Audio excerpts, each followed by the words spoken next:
I need to go and train. Oh, and I've just seen Lizzie. Here she is. Lizzie's making her appearance in the video. Hello. Your car's scratched, Leon. Will it scratch? I've just been telling everybody about you. I haven't. I just turned the camera around on you. You look very smart today. Did you hear that, guys? I look very smart today. Thank you, mate. That's alright. Have you just had a good workout? Yeah, I have. She's had a good workout. All about the video that Carly filmed of you. Which one? The one about the pregnancy bag. Oh yeah, it was wonderful. Okay, well, I'm going to watch it when I get home. Alright, mate. Right, I'm now going in. Way too hungry to train yet, so food prep, 250 grams of chicken, 100 grams tomatoes, and half a red onion. That's going straight in a wrap and in my belly. And John, once again, as if I haven't had enough caffeine today, he's just brought in monsters because, for a lot of you who don't know, this is who I'm being programmed by at the moment, the athlete program, and more specifically Mike Catras is doing my weekly personalised programming, which is really good, and it's week 4. It's been going very, very well. It's really nice to have that structured 5 sessions a week. Then at the weekend I can do whatever I like. Very much what I do with my clients. They get all their week's training programmed, and it just makes life so much easier because you go and you're like, right, this is what I'm doing today. John's in the background. And today, the percentage has gone up, haven't they? So it's good that it's good that we're doing it together. It is. I will be struggling a little bit more of it by myself. Yeah, because we've been basically our squatting part of our actual programming is the Russian squat program. So basically it starts at 80% and you do various rep ranges and sets. So you do like 6 sets of 2, 6 sets of 4, 6 sets of 3, that kind of stuff. Last week I had to do 6 sets of 6 at 130, and now my percentage has increased, and I've got to start this week with 5x5 at 140. And at the end of the week I've got 4x4 at 145, which will be huge strength increase for me if I can get those. So a little bit more caffeine's needed, a little bit more grunt. So I'm gonna get this food down. John, I'd just like to say, all the time that you've slated me for going straight to essentially my 1RM with squats, and then what are you trying to say? It's my 1RM, and then you go and do that. What were you about to say? What was I about to say? I was about to show you what my last squat's gonna be looking like. And it's gonna look like a good morning. It'll come down, it'll be here, and it'll be here. Oh man, that looks like you were dancing on a pole. Well, you know, treat you. I think John's just in the mood today. Well, if it's not slut dropping his squats, he's right. I'm just giving the people what they want. Yeah. Wow.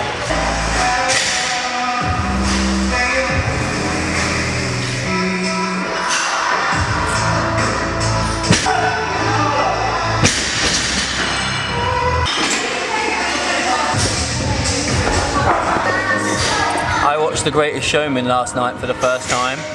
I cannot stop singing the songs. Not conducive to squats, but very good film. And the only good thing about the fact that I've got to do 5x5 at 140 today is the sheer amount of plates. And I get to, every guy knows it, 2 big wheels, so when you get to 100 kilos on a bench press, it's a fundamental moment. 3 big wheels, when you get to 3 big wheels on a back squat, it's another big moment. Same as when you get to 4 big wheels for a deadlift. So, if nothing else, the bar's going to look great.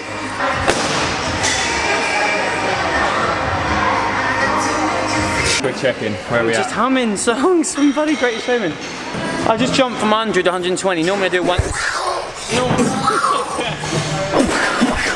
Normally I do 110. I go up in 10s normally, but I'm just taking a leaf out of Leon's book. But the squatting's feeling good. I did a lot of squats yesterday. You know when sometimes you have those workouts and you just don't have a good workout. I was going in thinking I was going to hit a clean PB and I couldn't hit 110, which I've hit first time, and the last few times I hit that.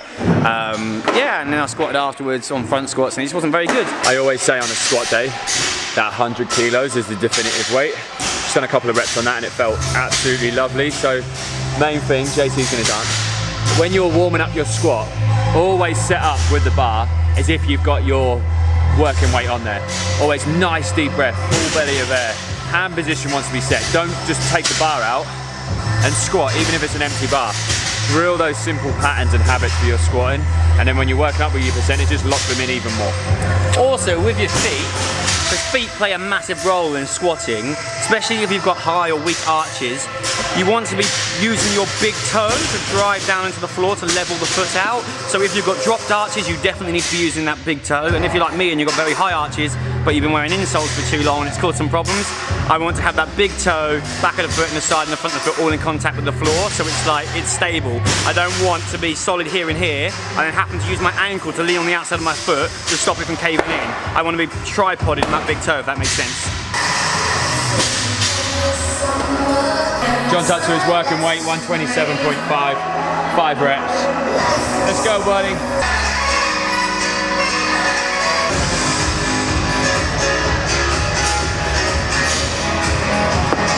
130 on the bar. This has been my working weight for the last 3 weeks. So now just a quick single on that. Say quick, being the operative word.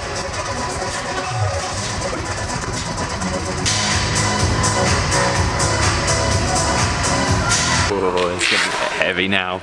Let's get the big wheels on. If nothing else, that is a sexy looking bar. First 5, let's go.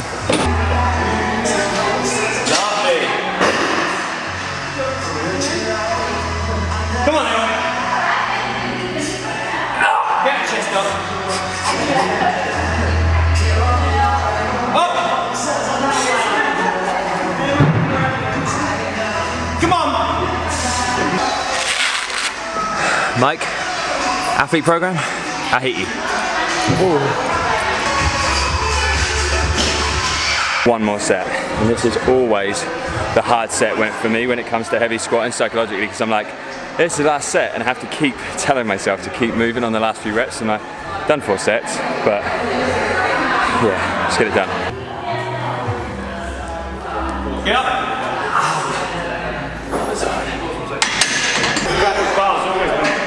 That was so hard. So hard. Yeah, boy. Squats, done. Right, up next for me, 5 sets of free hang power snatches, not with an empty bar, 67.5. Still got my Michael Jackson wrist strap on because my wrist really doesn't like being compressed downwards, but we're still gonna do it anyway. John, what are you saying, my friend? What happened? Well, because I can't close off the bottom angle of my knee and bounce out of my squats, if I want to get deep, rather than at the, it's hard to explain, but basically squats at where it should be. So when you have little pains or injuries and stuff, you start moving differently, and that's what I'm doing. It means I load my back shit tons, and it's not where I want it to be, and it's irritating, guys. That's what you're working on now. Yeah, but my knee is hurting now because I had about an hour's break. So every single time I snatch, even though the movement is always hang power snatch at the moment, I try and focus on something different each time. So last week, it was about a nice stable catch. This week, it's about through that second extension phase where you go up onto the toes and the transition where we call the magic part. It's trying to get that upright row so the buck stays nice and close rather than letting it come away from the body so much so it loops a hell of a lot more. So hopefully, they're starting to look a little bit more floaty.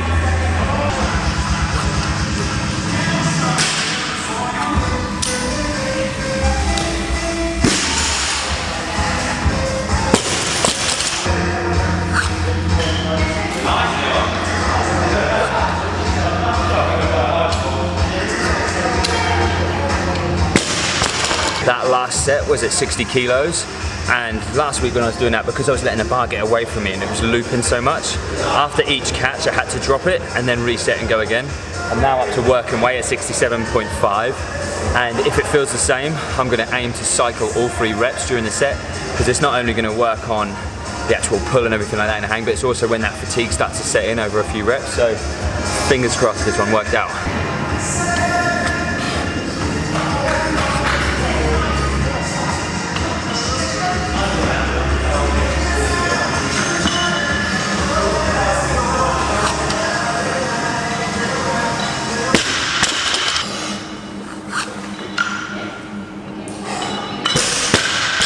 Final bit for me today is hang power cleans, forgot then. 5 sets of 3 at 87.5. No pause in the catch or anything like that. The main thing is I want to try and cycle again, just the same as I was with the snatches. Cycle all 3 reps without dropping the bar. So it's tight lats, chest nice and tall to keep the bar close to the thighs. Number 1.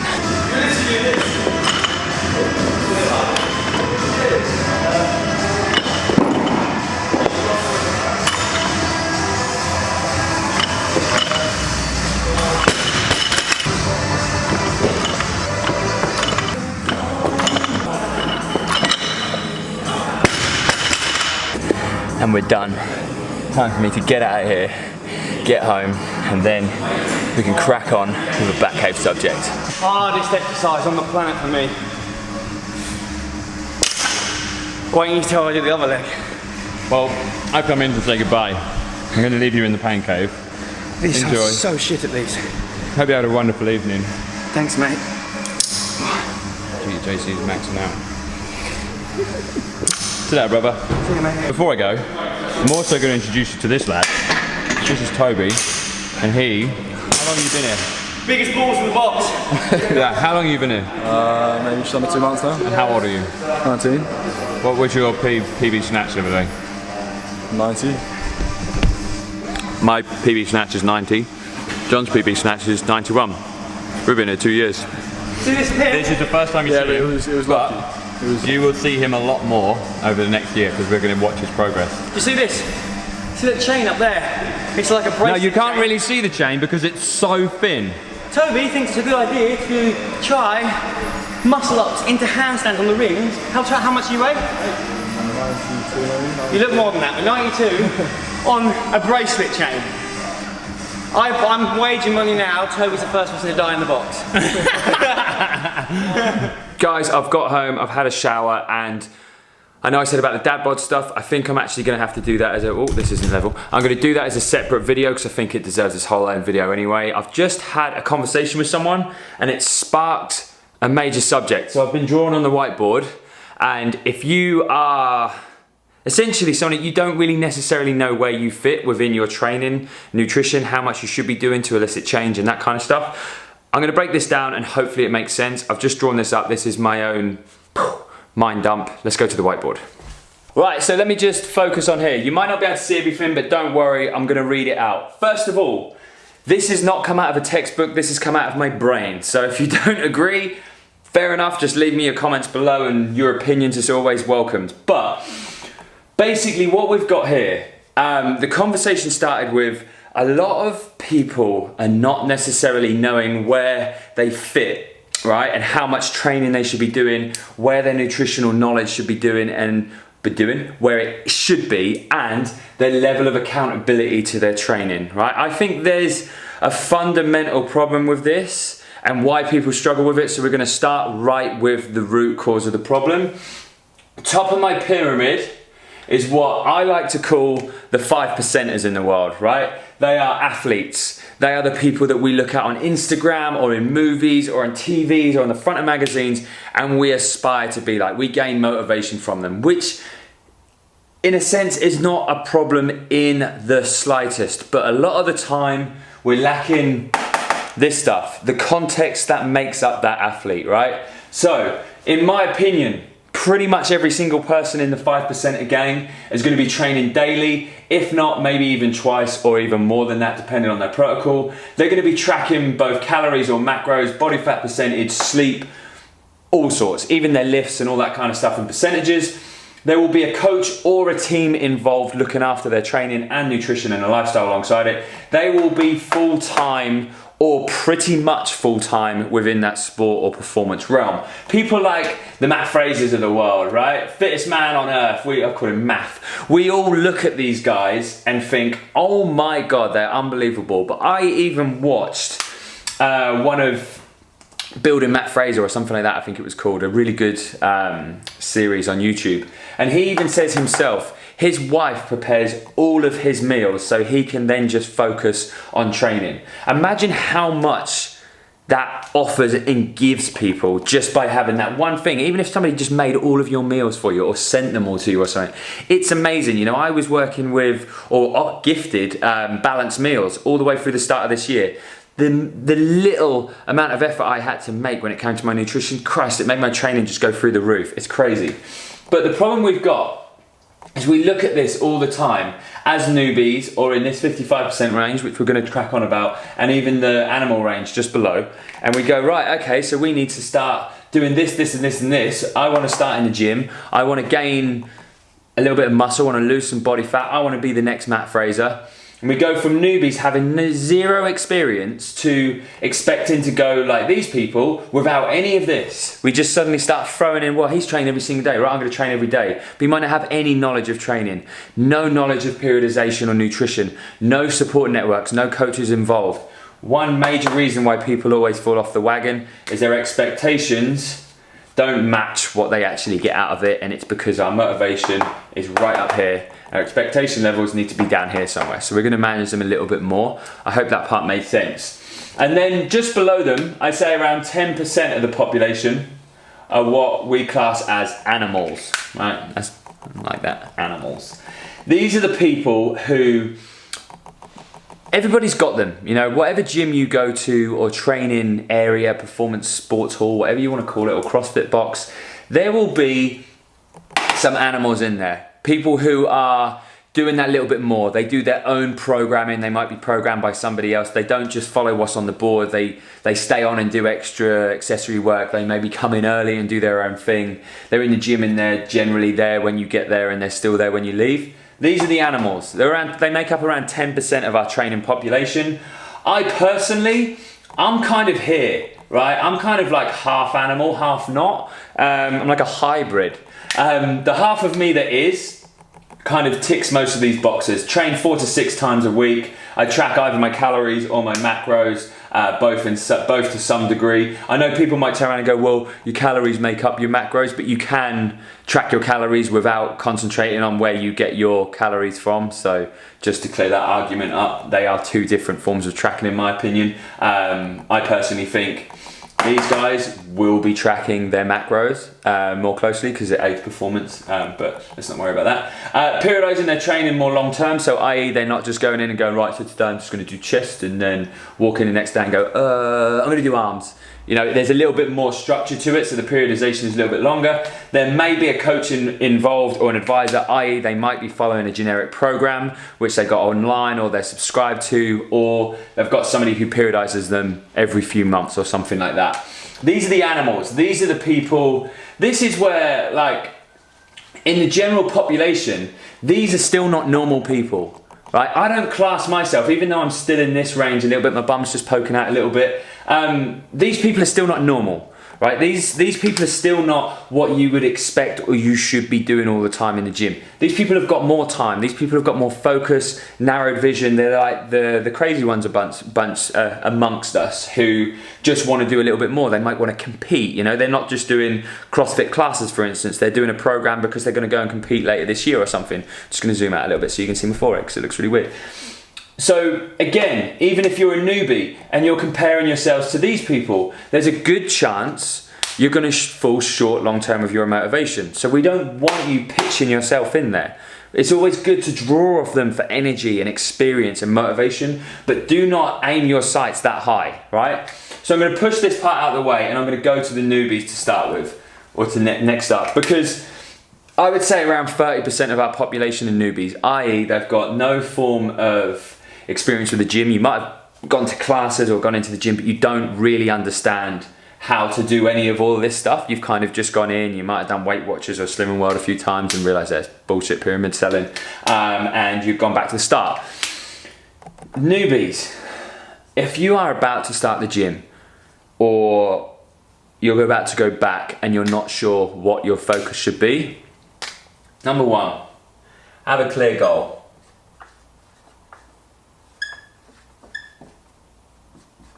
Right? Sounds obvious. You need a clear goal, as in clear, to you, personalised. You know what your vision is. You know where you want to go, whether it's fat loss, muscle building, whatever. That's going to give you a direction, right? Before anything else, a clear goal. And then, routine, right? They, in my opinion, when you are about to start, are the only two things that you need. Right? Yes, there's coaches who are going to say, you need your calories set, you need your macros set, you need your training periodized. That's what a coach's job is. So when my clients come to me, whatever level they are, there will be an element of tracking their calories or tracking their macros. Why? Because I can keep an eye on that and make sure that they're doing all that so they can just focus on their training. But if you don't have the funds or facilities to be able to have a coach on board with you all the time, you don't need to worry about any of that to start with. You need to worry about establishing a clear goal, which is going to motivate you, and establishing a routine. So if you're going to go and you want to lose fat, yes, after a few weeks, I'm going to say to you, look, you need to start thinking about what you're putting in your mouth and all that kind of stuff when it comes to your calories.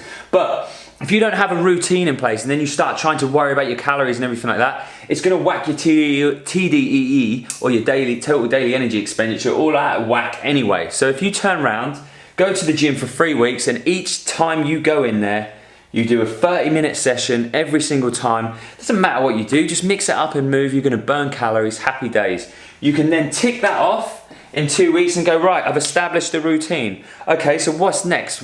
After I've established a routine, establish a number of calories to facilitate movement, or to facilitate the goal, and to work towards that routine. Because the funny thing is that most people who actually get it right, all these people up here, the big thing that they've got in common is structure. All of us who stick to our training long term and all that kind of stuff and our nutrition is because they've got a basic structure. It doesn't matter how basic it is. It can be as simple as I'm going to eat 3 square meals a day. Or it can be all the way up to I'm going to have 200 grams of protein, 350 grams of carbs and 85 grams of fat. It doesn't matter how much structure, it just has to fit you personally. But to start with, these are the only 2 things that you need. Don't worry about any of this crap. You don't need to worry about that. This gives you somewhere to go. You can work your way up to the pyramid to whatever level you feel you want to get to, which fits your lifestyle and suits your goals and needs. All right, so that's my opinion on that. You don't need any more than that to start with. But then there's this bridge between these 2. This is where most of my clients, most of the general population sit, but they don't know that they sit there, or don't want to accept that they sit there, because we're all egotistic maniacs. And we all think that we're the next Matt Fraser or Tia Claire Toomey, and we want more than what we're willing to give, right? And my opinion is, for the general population who want to elicit change, you're doing enough, but what you need to establish to make sure that you can do that and facilitate it properly, need to be training 3 to 5 times a week. Are you doing that at the moment? Yes. 80-20 rule of nutritional relationships. So i.e. you understand what you're eating, you understand basically how many calories you should be having, and if you want to, you're going to look at your macronutrient split and maybe check back in on a food diary every now and again just to keep your level of adherence and understanding with your nutrition. You've got that. You're going to follow a basic routine, and you may well be programmed. So the basic routine is you might be going to the gym and doing a basic bodybuilding split because that's the type of training that's going to help your goals essentially, right? And it probably isn't going to be personalized, i.e. somebody hasn't written you that plan. You're just going to the gym, you're working away, doing your thing, what you think is correct, and it just so happens to be working for you. A coach hasn't turned around and gone, you have to do this, you have to do that. You may well have even found it in a magazine, right? If you are training 3 to 5 times a week, doing these things, but you're expecting to either be an animal, your goal is to be here, or you think you're the next Matt Fraser, good luck. But you're up here and your expectation levels are up here. What's going to happen to your motivation in around, don't know if you're the strongest of strongest motivation people, 3 months maybe maximum? What's going to happen? You're going to quit, right? And that's the main reason most of us quit all the time, because our expectations are up here all the bloody time. Want more for yourself? Definitely want more for yourself. Expect more for yourself, but do not hold yourself to it every single day, because newbies come in and they want to be up here. The general population come in and want to be up there. The animals, they're probably the most satisfied because they're quite switched on. But then you've got these top 5%ers, we don't even really think about them most of the time. We should just be looking at them for motivation. But if you've not got all of these things in check, I think the way that I look at this is it should be a slow scale. You should be ticking these things off. Once you've completed this, mate, yeah, completed it, mate. You're going to sit in this realm for around 6 to 12 weeks because you're still going to be learning a hell of a lot about your body and what it likes and adaptions and that kind of stuff. 6 to 12 weeks, you go from that 30% of the population and you start bridging to the 55% of the general population, right? What of these things do you want to take on? You need to be taking on at least a couple. You need to up the amount of training that you're doing. You need to have a better understanding of your nutrition and training protocol, and you need to adhere to it a little bit more. Next up, this one, animals, this takes years, right? But it does. You can't just suddenly walk into the gym as a newbie and then 6 months later you're up here in the 10%ers, because there's a good chance that in another 6 months you're going to be back down here as the newbies again, because it's too much too soon. So, I know that looks really, really confusing. I hope it makes some sense, but the major point is just manage expectations a little bit more when it comes to your training. Think about how much you are really putting into your training. A lot of people think that they're putting a lot more in than they actually are, and they expect a hell of a lot more for the amount of effort that they're putting in. And also, just on a mental note, for good mental health and relationship with yourself, don't spend too much time mentally up here in the 5%ers, because it is an anomaly. You know, it's not normal. People like Matt Fraser and Tia Claire Toomey, the top 5% athletes in the world, they don't come around every day. And we can't put ourselves, as much as I like people to be confident in their abilities and everything like that, we can't put ourselves in their bracket. We're just not there, because I'm the one who has to then try and pick you back up off the floor when you've lost all of your motivation because you're down here, you've mentally gone up there and it hasn't worked for you. So yeah, I hope it helps. This was just a bit of a mind moment and I was just really motivated to do it. So yeah, let me know in the comments below what you think. If it makes any sense to you, fan-freaking-tastic. Otherwise, have a great day and I'll speak to you soon.